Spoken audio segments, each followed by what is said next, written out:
বন্ধুরা আশা করি সবাই ভালো আছেন।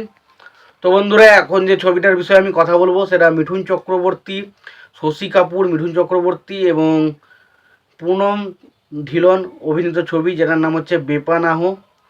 বেপানাহ বলে ছবিটাকে নিয়ে কথা বলবো। তো তার আগে প্রত্যেকটা বন্ধুকে অনুরোধ করে রাখবো, আপনারা যদি চ্যানেলে নতুন হয়ে থাকেন অবশ্যই আপনারা চ্যানেলটা সাবস্ক্রাইব করে নেবেন, আর যদি আপনাদের ভিডিওটি ভালো লেগে থাকে অবশ্যই লাইক কমেন্ট শেয়ার করতে ভুলবেন না। তো বেপানাহ ছবিটা এসেছিল 1985 সালে এবং ছবিটা বক্স অফিসে সেইভাবে সফল হয়নি, একটা ফ্লপ ছবির লিস্টে রয়েছে। তবে ছবিটা গল্প নিয়ে যদি কথা বলি, তখন গল্পটাও খুব যে এক্সট্রাঅর্ডিনারি অসাধারণ কিছু গল্প ছিল সেটাও কিন্তু ছিল না। গল্পটার মধ্যে কিছু ভুল ত্রুটি ছিল, গল্পটা ভালো তবে খুব একটা এক্সট্রাঅর্ডিনারি গল্প কিন্তু নয়। এবার আসি সিনেমাটার গল্পটার বিষয়ে যাওয়ার আগের আসি সিনেমাটার পরিচালক, প্রযোজক বা সিনেমা ফটোগ্রাফি হিসেবে কারা কাজ করছে সেই বিষয়টাকে দেখে নিই। তো এই ছবির পরিচালক হিসেবে কাজ করেছে জগদীশ সিদানা এবং প্রযোজনা হিসেবে কাজ করেছে ডক্টর সাগর ভগত। ছবিটার সিনেমা ফটোগ্রাফির কাজ করেছেন বাবা আজমি।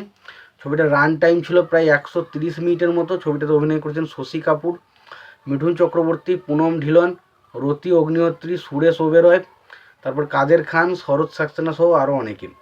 এবার আসি সিনেমাটার গল্পটা।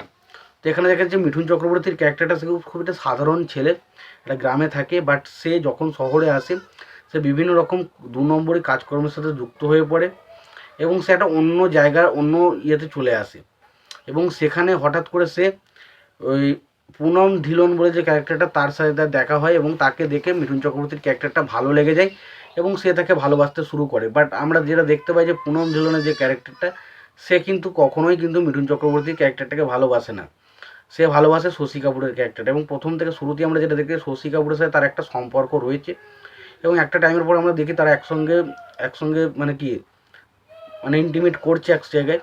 এবং তারপর আমরা দেখতে হঠাৎ করে এমন একটা সমস্যার সৃষ্টি হয় ছবির মধ্যে, যে কারণের জন্য কিন্তু শশী কাপুর কিন্তু আর পুনম ঢিলনের মধ্যে কিন্তু আমরা একসঙ্গে মিল দেখতে পাই না, ফলে তারা একে অপরের থেকে বিচ্ছেদ হয়ে যায়। সেই বিষয়ের পরে আমরা দেখতে পাই পুনম ঢিলনের একটা বাচ্চা হয় এবং সেই বাচ্চাটা যেহেতু বাপের কোনো পরিচয় পায় না, সেই বিষয়টাকে রক্ষা করার জন্য মিঠুন চক্রবর্তী ক্যারেক্টারটা তাকে বিবাহ করে এবং তাকে তার বাপের পরিচয় দেয়।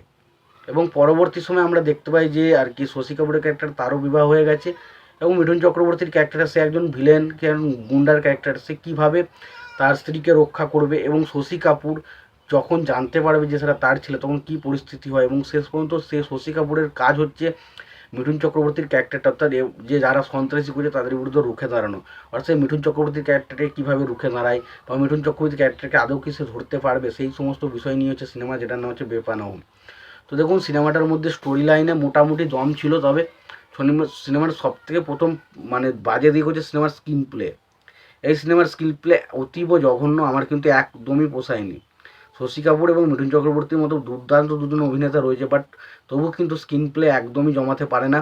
ছবির ডায়লগগুলো পুরো ফ্ল্যাট বেরোয় এবং ছবিতে যে ড্রামাটা বা ইমোশনাল জায়গাগুলো দেখানোর চেষ্টা করেছে সেই জায়গাগুলো কিন্তু আমার কাছে কোনো জায়গাতেই ওয়ার্ক করেনি।